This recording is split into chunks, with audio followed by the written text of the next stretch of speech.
আসসালামু আলাইকুম সুপ্রিয় শিক্ষার্থীবৃন্দ, গীতকালিন্দিয়া হাজী আসমত বিশ্ববিদ্যালয় কলেজ কর্তৃক আয়োজিত অনলাইন ক্লাসে তোমাদের সবাইকে স্বাগত।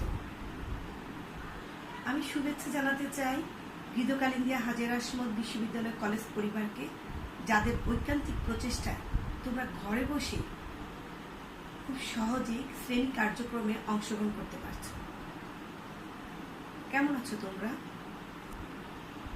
আশা করি ভালো আছো। যে যেখানে আছো ভালো থাকো, এটাই আমাদের কামনা।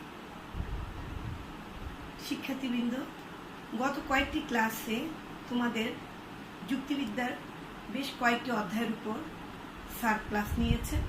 আমি আশা করি তোমরা কিছুটা হলেও উপকৃত হয়েছ। আজ আমি তোমাদেরকে যুক্তিবিদ্যা প্রথম পত্রের তৃতীয় অধ্যায়ের উপরে যুক্তির উপাদান, এটার উপর আমি একটা ক্লাস নেব। তোমরা মনোযোগ সহকারে ক্লাসটা দেখবে। তাহলে চলো আমরা ক্লাসে চলে যাই। আমাদের আলোচ্য বিষয়টা হচ্ছে তৃতীয় অধ্যায় যুক্তির উপাদান। যুক্তির উপাদান নিয়ে আলোচনা করতে গেলে প্রথমে আসে যুক্তিবাক্য কাকে বলে। যুক্তিবাক্যটা কি? যুক্তিবাক্যটা হচ্ছে একটা অনুমান প্রক্রিয়ার এমন একটি অংশ যা সবসময় দুটি পদের মধ্যে ইতিবাচক এবং নেতিবাচক সম্পর্কের উল্লেখ করে। তাহলে আমরা যুক্তিবাক্য কাকে বলে দেখলাম, যে অনুমান প্রক্রিয়ার এমন একটি অংশ যা সবসময় দুটি পদের মধ্যে ইতিবাচক এবং নেতিবাচক সম্পর্ক উল্লেখ করে। এখন আসো, দুটি পদ, তোমাদের প্রশ্ন থাকতে পারে দুটি পদ কি? দুটি পদ হচ্ছে, একটা হচ্ছে উদ্দেশ্য আর একটা হচ্ছে বিধেয়। তাহলে এই দুটো পদের মধ্যে যে একটা ইতিবাচক এবং নেতিবাচক সম্পর্কে যে উল্লেখ করে, সেটাই হচ্ছে মূলত যুক্তি বাক্য। এই যুক্তি বাক্যের কয়েকটি অংশ রয়েছে। তোমাদের এমসিকিউতে প্রায় আসে যুক্তি বাক্যের অংশ বা উপাদান কয়টি। তাহলে তোমরা লিখবে যে যুক্তি বাক্যের অংশ বা উপাদান হচ্ছে কয়টি? তিনটি। কি কি? একটা হচ্ছে উদ্দেশ্য, আরেকটা হচ্ছে সংযোজক, আরেকটা হচ্ছে বিধেয়। উদ্দেশ্য কাকে বলে? উদ্দেশ্যটা হচ্ছে যুক্তিবাক্যের যে পদ সম্পর্কে আমরা কোনো কিছু বলা হলে সেটাই হচ্ছে উদ্দেশ্য। তাহলে যুক্তিবাক্যের যে পদ সম্পর্কে কোনো কিছু বলা হবে তাকে বলা হবে উদ্দেশ্য। আর উদ্দেশ্য সম্পর্কে যদি কোনো কিছু বলা হয় তবে সেটাকে বলা হবে বিধেয়। তাহলে উদ্দেশ্য কাকে বলে? যার সম্পর্কে কোনো কিছু বলা। এক বাক্যে আমরা বলতে পারি যে উদ্দেশ্য হচ্ছে যার সম্পর্কে কোনো কিছু বলা হয়। যার সম্পর্কে কোনো কিছু বলা হয় সেটাকে বলা হয় উদ্দেশ্য। আর বিধেয়টা কি? উদ্দেশ্য সম্পর্কে যা কিছু বলা হবে। উদ্দেশ্য সম্পর্কে যা কিছু বলা হয় তাই হচ্ছে কি? বিধেয়। তাহলে আমরা এবার আসো, সংযোজক কাকে বলে? সংযোজক কাকে বলে? সংযোজক হচ্ছে উদ্দেশ্য এবং বিধেয় পদের মধ্যে, উদ্দেশ্য এবং বিধেয় পদের মধ্যে সংযোগ স্থাপনকারী যে চিহ্ন। তাহলে এটা হলো কি? উদ্দেশ্য ও বিধেয়ের মধ্যে সংযোগ স্থাপনকারী চিহ্ন। তাহলে আমরা দেখো, সংযোজক কাকে বলবো? উদ্দেশ্য এবং বিধেয় পদের মধ্যে সংযোগ স্থাপনকারী যে চিহ্নটা, সেটাকে বলা হবে মূলত সংযোজক। আর এই চিহ্নটা হবে ইতিবাচক হতে পারে। এই চিহ্নটা হয় ইতিবাচক হবে নতুবা নেতিবাচক হবে, যে কোনো একটা সম্পর্ক হবে, ইতিবাচক অথবা নেতিবাচক সম্পর্ক। এবার আসো, আমি যুক্তিবাক্যের একটা উদাহরণ দিয়ে তোমাদেরকে বুঝিয়ে দিই। যদি আমি বলি যে কোকিল হয় কালো, কোকিল হয় কালো। এখানে আসো, দেখো যে কোকিল আর কালো। কোকিল কি? এখানে এই যে বাক্যটা কোকিল হয় কালো, তার কাকে কালো বোঝানো হয়েছে? কোকিল। কোকিল সম্পর্কে বলা হয়েছে। আমরা বলেছিলাম উদ্দেশ্য পদটা হচ্ছে যার সম্পর্কে কোনো কিছু বলা হয় তাকে বলা হবে উদ্দেশ্য। এখানে এই বাক্যটার মধ্যে কোকিল সম্পর্কে বলা হয়েছে, এই জন্য কোকিলটা হচ্ছে উদ্দেশ্য। আচ্ছা, এবার বলেছিলাম যে কালো, কাকে কালো বলা হয়েছে? কোকিলকে কালো বলা হয়েছে। তাহলে আমরা কিন্তু বিধেয় সংজ্ঞা পড়েছিলাম যে উদ্দেশ্য সম্পর্কে যা কিছু বলা হলে সেটাকে বলা হবে বিধেয়। এখানে কালোটা কার সম্পর্কে বলা হয়েছে? কোকিল সম্পর্কে বলা হয়েছে, সেজন্য কালোটা হচ্ছে বিধেয়।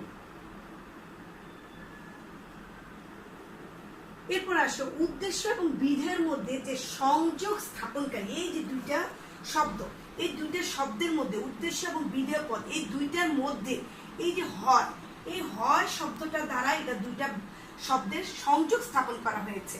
এই সংযোগ স্থাপনকারী চিহ্নটা হলো ইতিবাচক চিহ্ন একটা, যেহেতু হয় বলা হয়েছে, হয় মানে ইতিবাচক। আর এটা কি বলা হয়? সংযোজক। সংযোজক। তাহলে আমরা কি দেখলাম যে এই বাক্যে যে উদাহরণটা আমরা যুক্তিবাক্য বলেছি, যুক্তিবাক্য বলেছি কি? যুক্তিবাক্য হচ্ছে অনুমান প্রক্রিয়ার এমন একটি অংশ যা দুটি পদের মধ্যে একটি ইতিবাচক অথবা নেতিবাচক সম্পর্ক প্রকাশ করে। এখানে দেখো, আর উদ্দেশ্য কাকে বলে বলেছি আমরা? যার সম্পর্কে কোনো কিছু বলা হয় তাকে বলা হয় উদ্দেশ্য। আর বিধেয় কাকে বলা হয়? উদ্দেশ্য সম্পর্কে যদি কোনো কিছু বলা হয় তাহলে তাকে বলা হয় বিধেয়। আর উদ্দেশ্য এবং বিধেয়ের মধ্যে যে সংযোগ স্থাপন করে সেই চিহ্নটাকে বলা হয় সংযোজক। এবার তো আমরা একটা ইতিবাচক সম্পর্ক দিয়েছি, এবার আসো আমরা একটা নেতিবাচক একটা উদাহরণ দিই। যদি আমি বলি মানুষ নয় অমর, এখানে আবার বলো কার সম্পর্কে বলা হয়েছে? এই বাক্যটাতে বলা হয়েছে মানুষ সম্পর্কে। তাহলে যার সম্পর্কে কোনো কিছু বলা হবে তাকে বলা হবে কি? উদ্দেশ্য।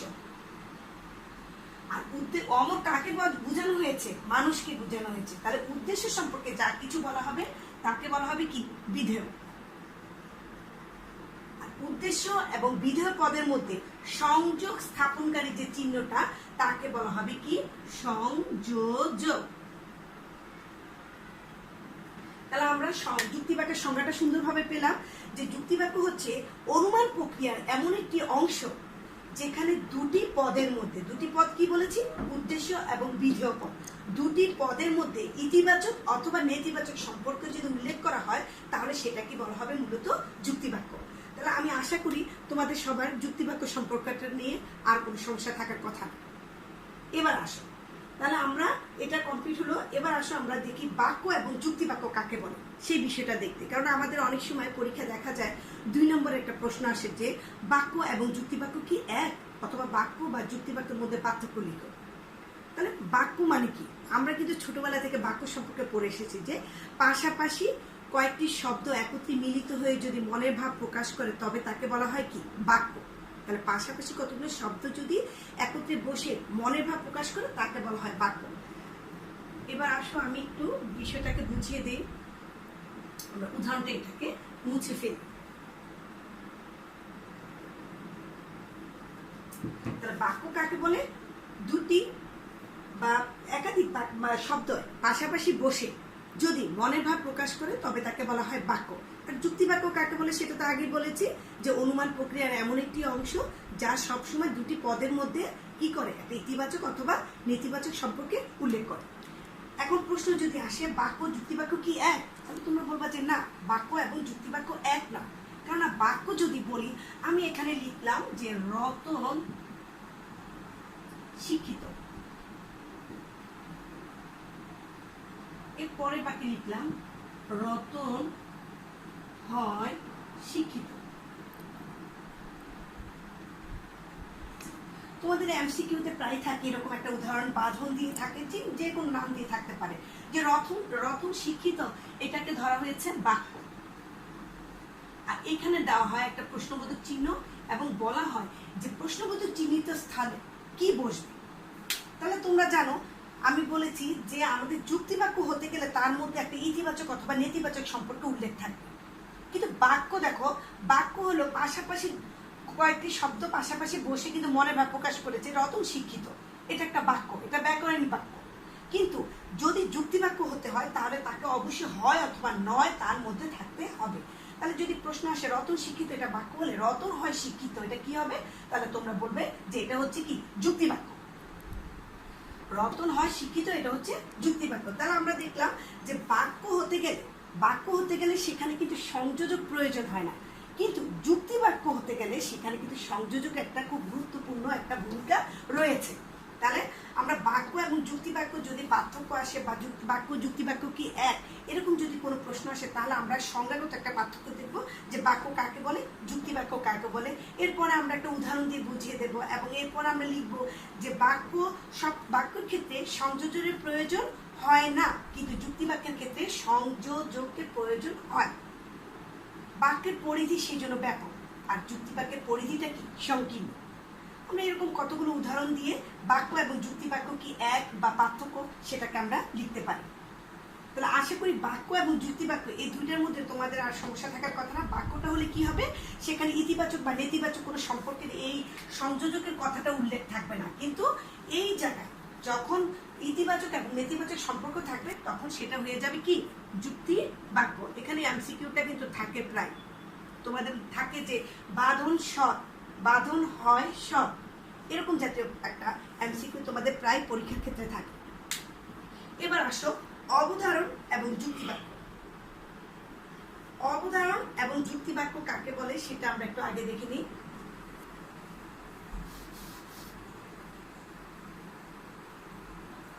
অবধারণটা হচ্ছে একটা মানসিক প্রক্রিয়া। অবধারণটা হচ্ছে একটা মানসিক প্রক্রিয়া। এটা মানসিক প্রক্রিয়া। অবধারণটা কি মানসিক প্রক্রিয়া। মানসিক প্রক্রিয়া এটা হচ্ছে মানুষের চিন্তার একটা প্রাথমিক স্তর।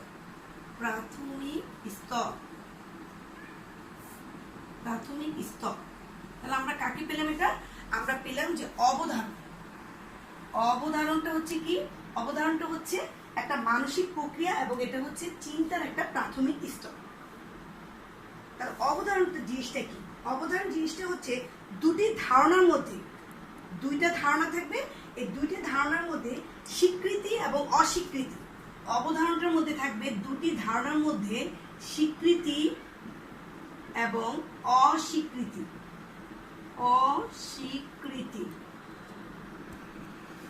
তাহলে আমরা যদি এক কথা বলতে চাই যে অবধারণ কাকে বলে, তাহলে আমরা বলবো যে দুটি ধারণার মধ্যে স্বীকৃতি এবং অস্বীকৃতিমূলক যে মানসিক যে প্রচেষ্টা বা মানসিক যে অবস্থা, সেটাকে বলা হয় মূলত অবধারণ। তাহলে মানসিক প্রক্রিয়া এটা একটা চিন্তার প্রাথমিক স্তর। এটা হচ্ছে দুটি মানুষের মনে মনে হয়। অবধারণটা মানুষের একটা মানসিক প্রক্রিয়া। এটা হচ্ছে মানুষ দুটি ধারণার মধ্যে একটা স্বীকৃতি এবং অস্বীকৃতির সূচক একটা সম্পর্ক স্থাপন করে, সেটাকে বলা হয় অবধারণ। আর যুক্তি বাক্যটা কি সেটা তো আগেই বলেছি। যুক্তি বাক্যটা হচ্ছে অনুমান প্রক্রিয়া, একটা এমন একটা অংশ যেটা দুটি পদের মধ্যে কি করে একটা ইতিবাচক এবং নেতিবাচক সম্পর্কের উল্লেখ করে। এবার আসো, যদি বলে অবধারণ এবং যুক্তি বাক্য কি এক, অথবা অবধারণ এবং যুক্তি বাক্যের মধ্যে পার্থক্য লিখো, তাহলে আমরা কি করব? সংজ্ঞাগত পার্থক্যটাকে আগে লিখব যে অবধারণ কাকে বলে, যুক্তি বাক্য কাকে বলে। তারপর আমরা লিখতে পারি যে অবধারণটা হচ্ছে একটা মানসিক প্রক্রিয়া, এটা হলো চিন্তার একটা প্রাথমিক স্তর। আমরা এইভাবে লিখতে পারি, এটা প্রাথমিক স্তর কার? চিন্তার প্রাথমিক স্তর। এটা হচ্ছে প্রাথমিক স্তর চিন্তা। আমরা এইভাবে না বলে কথাটাকে এবার গুছিয়ে লিখতে মনে ভালো হয়, যেটি হচ্ছে চিন্তার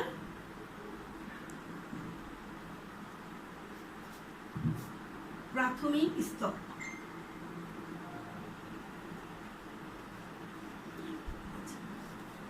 তাহলে অবধারণটা হচ্ছে মানসিক প্রক্রিয়া, এটা হলো চিন্তার প্রাথমিক স্তর। আর যুক্তি বাক্যটা কি?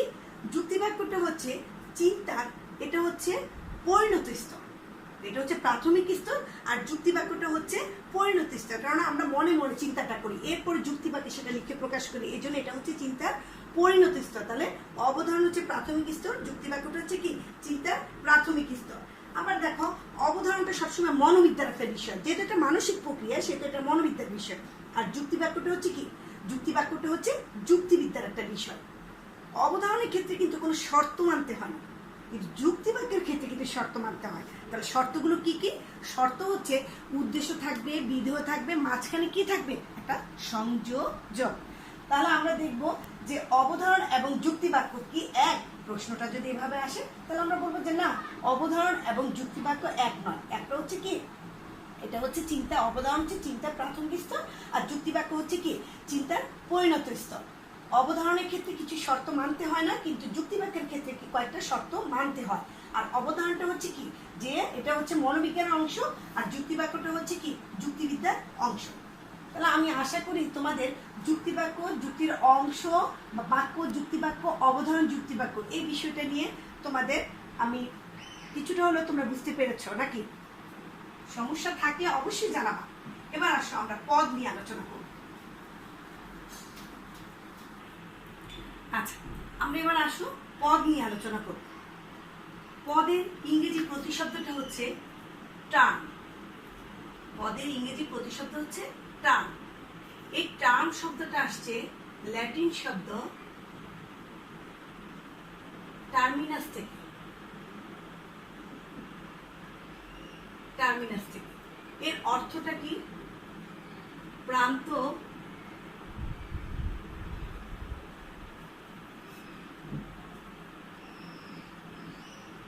বা সীমা। তাহলে আমরা কি দেখলাম, যে পদ, পদের ইংরেজি প্রতিশব্দটা হচ্ছে টার্ম। টার্ম শব্দটা আসছে ল্যাটিন শব্দ টার্মিনাস থেকে। টার্মিনাস শব্দের অর্থ হচ্ছে প্রান্ত বা সীমা। তাহলে প্রান্ত বা সীমা কি? প্রান্ত বা সীমা মানে হচ্ছে যে একটা বাক্যের দুই প্রান্তে উদ্দেশ্য এবং বিধেয়। তোমরা যুক্তিবাক্যে দেখেছো যে প্রান্ত, আমরা যখন যুক্তিবাক্যের সংজ্ঞা দিয়েছি সেক্ষেত্রে বা যুক্তিবাক্যে একটা উদাহরণ দিয়েছি তোমাদের, তখন আমরা দেখিয়েছি যে একটা উদ্দেশ্য থাকে, একটা বিধেয় থাকে। তাহলে এই পদটা, আমরা বলেছি দুইটা পদের কথা, একটা হচ্ছে উদ্দেশ্য পদ আর একটা হচ্ছে বিধেয় পদ।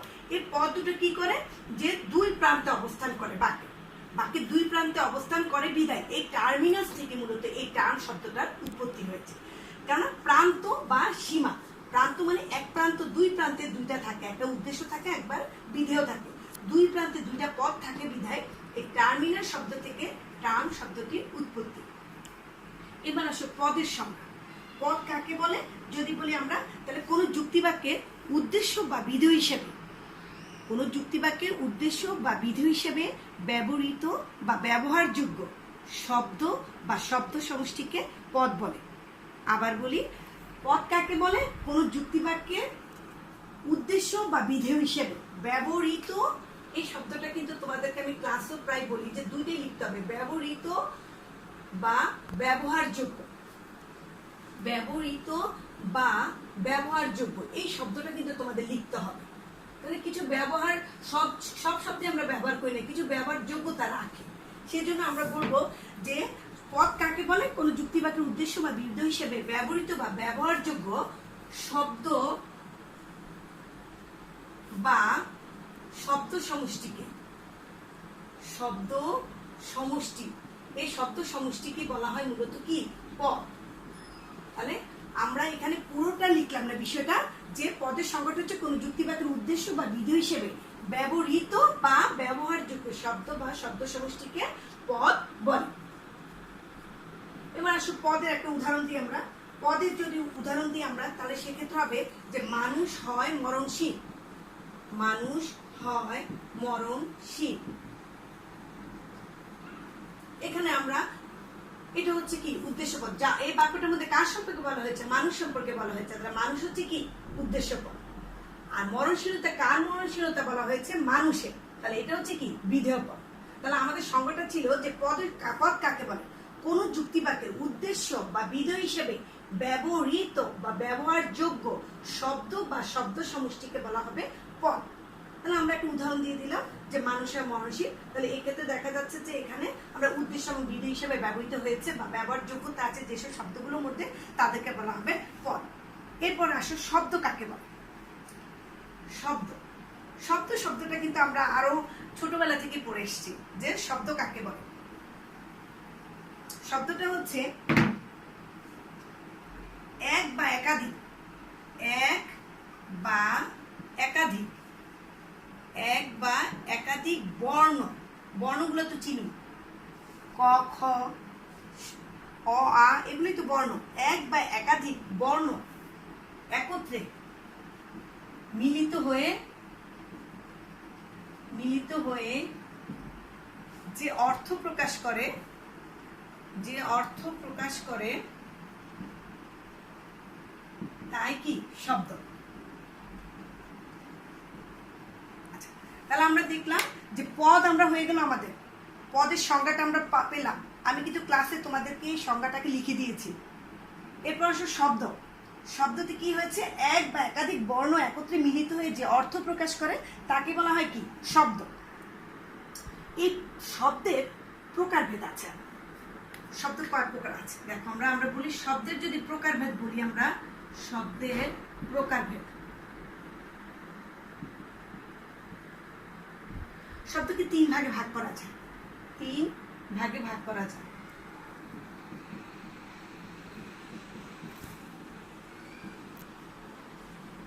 একটা হচ্ছে, 1 নম্বর হচ্ছে পদযোগ্য,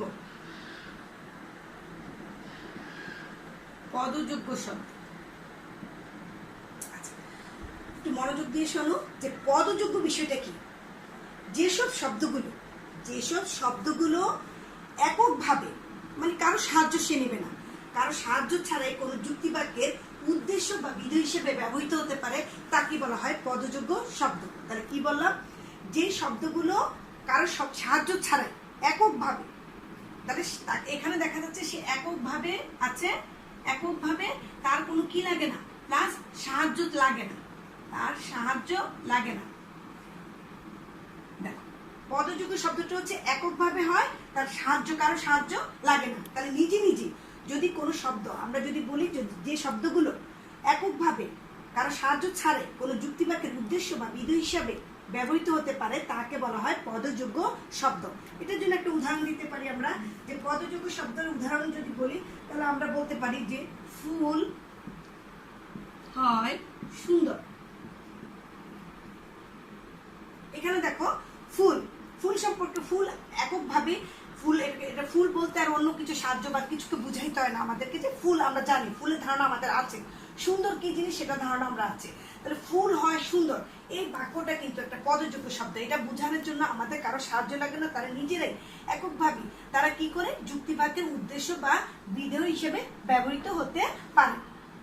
তাহলে এটাকে বলা হয় পদযোগ্য শব্দ। তাহলে পদযোগ্য শব্দ কাকে বলে, যেসব শব্দগুলো এককভাবে কারো সাহায্য ছাড়ে কোনো যুক্তিবাক্যের উদ্দেশ্য অথবা বিধেয় হিসেবে ব্যবহৃত হয় তাকে বলা হয় পদযোগ্য শব্দ। এবার আসো সহপদযোগ্য শব্দ। সহপদযোগ্য শব্দ,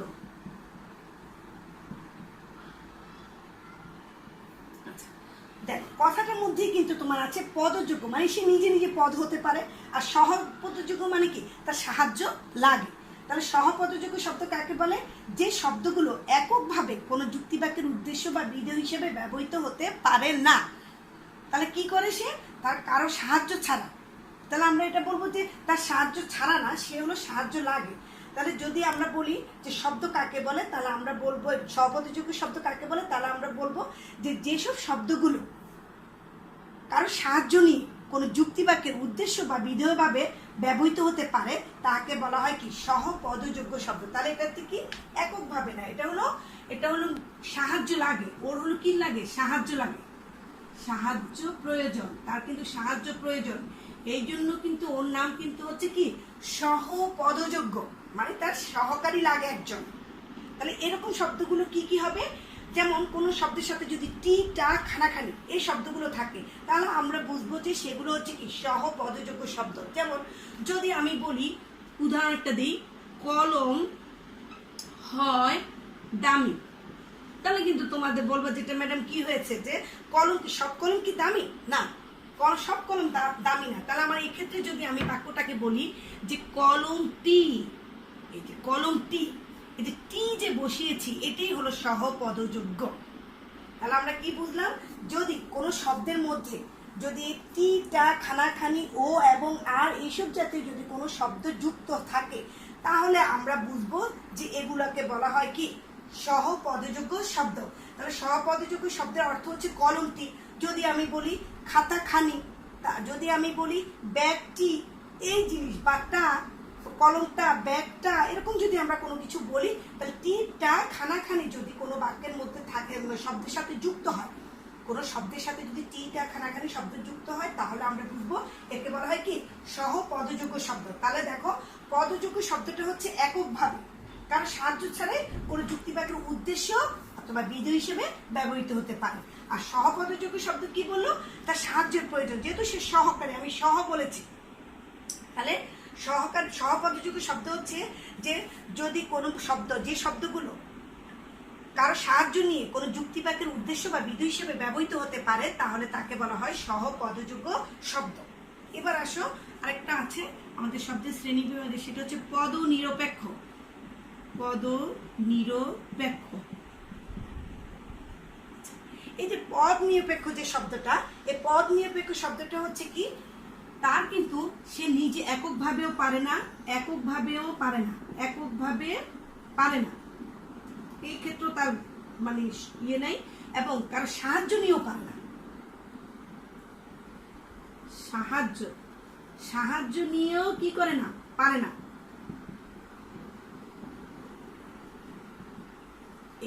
তাহলে আমরা দেখলাম যে পদনিরপেক্ষ শব্দগুলো হচ্ছে এককভাবে পারে না, কারো সাহায্য নিয়েও পারে না, মানে কোনোভাবে। তাহলে আমরা যদি বলি পদনিরপেক্ষ শব্দ কাকে বলে, তাহলে আমরা বলবো পদ নিরপেক্ষ শব্দ হলো যে শব্দগুলো এককভাবে বা কারো সাহায্য নিয়ে কোনোভাবে যুক্তিবাক্যের উদ্দেশ্য বা বিধেয় হিসেবে ব্যবহৃত হতে পারে না, তাকে বলা হয় কি, পদ নিরপেক্ষ শব্দ। তাহলে পদ নিরপেক্ষ শব্দগুলো কি কি হবে, যেমন যদি কোনো শব্দের পূর্বে আহ, বা, ছি ছি, মরি মরি এই জাতীয় কোনো শব্দ যদি থাকে, তাহলে আমরা বুঝবো এগুলো হচ্ছে কি পদ নিরপেক্ষ শব্দ। তাহলে আমরা দেখলাম যে প্রথমে আসো পদ কাকে বলে, আমরা দেখলাম যে পদ হচ্ছে কি, পদের ইংরেজি প্রতিশব্দ হচ্ছে টার্ম। টার্ম শব্দটা ল্যাটিন শব্দ টার্মিনাস থেকে এসেছে। টার্মিনাস শব্দের অর্থ হচ্ছে প্রান্ত বা সীমা। পদের সংজ্ঞাটা আমরা কি বলবো, পদের সংজ্ঞাটা হচ্ছে যে কোনো যুক্তিবাক্যের উদ্দেশ্য বা বিধেয় হিসেবে ব্যবহৃত বা ব্যবহারযোগ্য শব্দ বা শব্দ সমষ্টিকে বলা হয় পদ। পদের উদাহরণ কি বললাম, যদি আমরা মানুষ হয় মরণশীল যদি বলি, তাহলে এটা হলো কি, কোনো যুক্তিবাক্যের উদ্দেশ্য আর বিধেয় হিসেবে ব্যবহৃত শব্দ বা শব্দ সমষ্টি, এর জন্য এটা হচ্ছে কি পদ। এরপরে বলেছি তোমাদেরকে শব্দ। শব্দ কি, এক বা একাধিক বর্ণ একত্রে মিলিত হয়ে যদি কোনো অর্থ প্রকাশ করে, তাকে বলা হবে কি শব্দ। আর শব্দের প্রকারভেদ, শব্দকে তিন ভাগে ভাগ করা যায়, একটা হচ্ছে পদযোগ্য শব্দ, আরেকটা হচ্ছে সহপদযোগ্য শব্দ, আরেকটা হচ্ছে পদ নিরপেক্ষ শব্দ।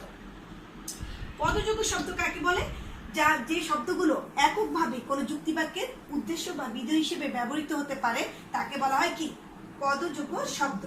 আর সহপদযোগ্য শব্দ হচ্ছে কি, যে পদগুলো এককভাবে ব্যবহৃত হতে পারে না, তাকে ব্যবহৃত হতে হলে কি করে, তার সাহায্যের প্রয়োজন হয়, সেই শব্দগুলোকে বলা হয় সহপদযোগ্য শব্দ। যেমন এখানে আমি টি, টা, খানাখানি বলেছি, যে এই জাতীয় ও এবং আর এই জাতীয় শব্দগুলো যদি কোনো বাক্যের মধ্যে থাকে, তাহলে সেটা হবে কি সহপদযোগ্য শব্দ। এরপর আসো পদ নিরপেক্ষ।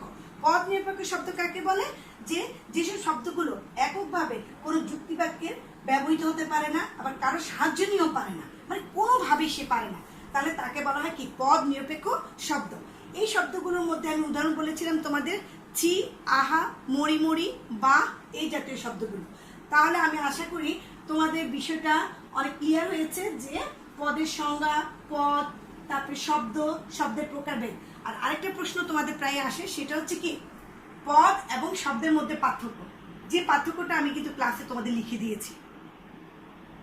তোমাদের পদ এবং পদ ও শব্দের মধ্যে যে পার্থক্যটা, সেই সব পার্থক্যটা কিন্তু আমি ক্লাসে লিখে দিয়েছি। তারপরও তোমাদের সুবিধার্থে আমি একটু ছোট করে বলে দিই, যে পদ এবং শব্দের মধ্যে যদি পার্থক্য আসে, তাহলে সেক্ষেত্রে কি করবা, সংজ্ঞাগত যে পার্থক্যটা, এই সংজ্ঞাটা দেবা, পদের সংজ্ঞাটা দেবা। দেওয়ার পর তুমি লিখবা যে শব্দের একাধিক অর্থ থাকতে পারে, পদের একাধিক অর্থ কি থাকে না।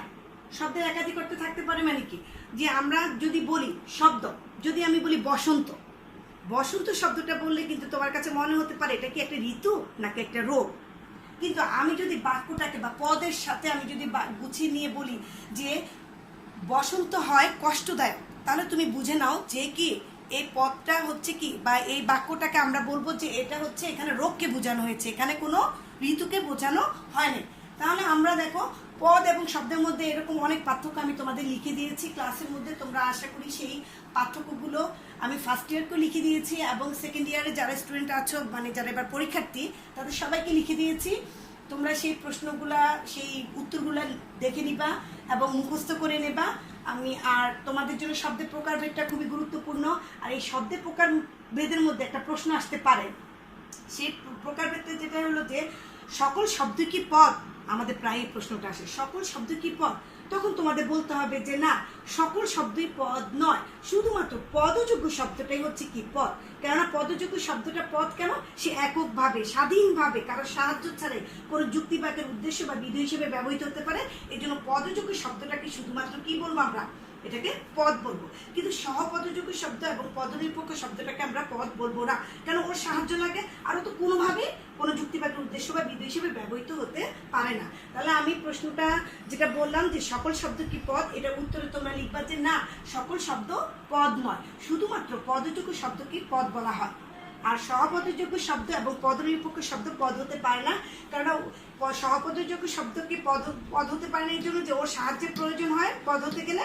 আর পদনিরপেক্ষ শব্দটা কোনোভাবেই কোনো যুক্তিবাচক উদ্দেশ্য বা বিধেয় হিসাবে ব্যবহৃত হতে পারে না। তাহলে আমি আশা করি তোমাদের ক্লাসটা যদি তোমরা কোনো সমস্যা থাকে তাহলে অবশ্যই তোমরা আমার সাথে যোগাযোগ করবে।